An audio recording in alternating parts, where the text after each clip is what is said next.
Hey everybody, this is Dell. Today's topic, how to survive the empty nest.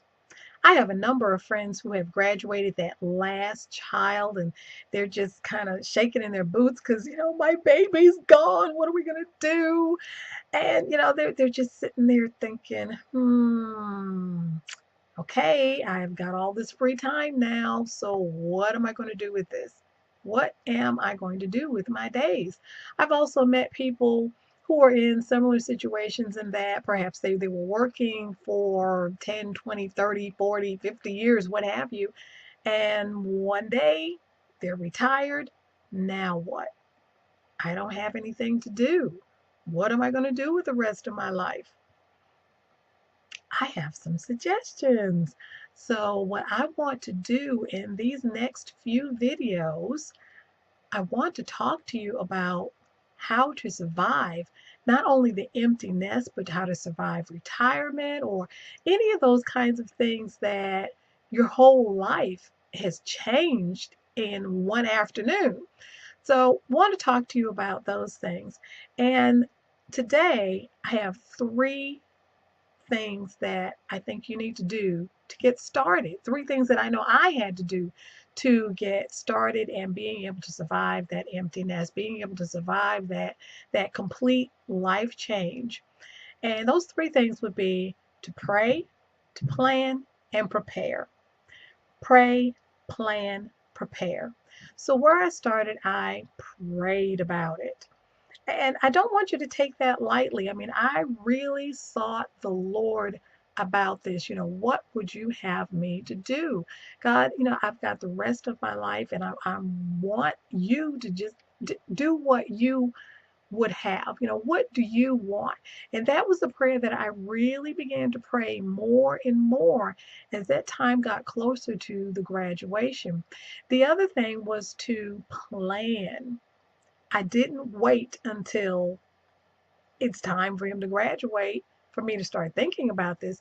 I thought about this years in advance because I knew, okay, one day graduation's coming, you need to come up with a plan. So the thing that I did in planning for this was I created a list. I had a list of all the things that I liked to do. Just anything that I really like to do, that's what was on the list. The next thing that I had on the list was of the things that I like to do, which things was I really good at doing? Because that list really wasn't the same.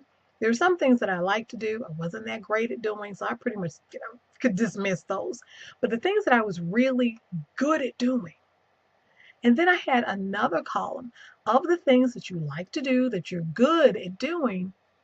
What things could you possibly turn into a ministry? What things could you use and be able to bless someone else? So that was my plan. I started just kind of planning through that. And as I continued to seek the Lord to see what is it that He wanted me to do, He began to drop some things in my spirit and began to move me in a certain direction. But the next thing that I did was I began to prepare for it. So now that I know what it is that God's calling me to do, I need to prepare for that. There's no way that I really think that, okay, my child just walked across the stage with his cap and gown. Okay, he's graduated. Boom, instantly, I am going to become. No, I need to have done some preparation and really thought this thing through. So I began preparing for it. I would take classes here and there. I would study some things. I would rub elbows with the right people who knew something about the field that I was going into. I would participate in that particular field. And there were just a number of things that I would begin to do, not a lot, not on a large scale, but just little things here and there. One of the things that I like to do was to write. So I began to do some writing. I didn't do a lot of writing, but just now and then I would submit an article here and there and just keep my fingers kind of wet in, keep my fingers really in that mode of writing. The same thing with the speaking. So I wasn't doing it on a huge scale because I knew I didn't have time to do that. But I kept doing it. I kept working on it and honing my skill till I really started to get pretty good at it. And that's one of the things that I encourage you to do. Prepare.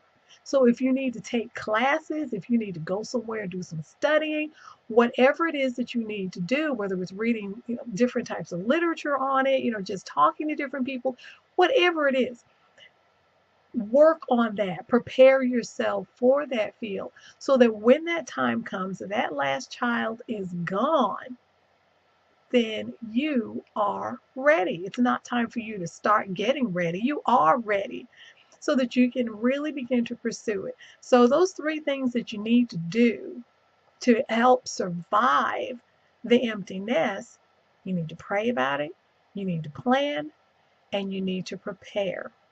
So I want you to check back just in a little bit because I'm going to have some more videos on here and just giving you some more tips, more ideas of things that you can do to help survive the emptiness or to survive the retirement or whatever that life-changing thing is, just to help you to get through it, and not just get through it, but to get through it victoriously so that this half of your life is just as great as the other half, and even better, that you just go to a whole new level of awesomeness, a whole new level of just being fulfilled.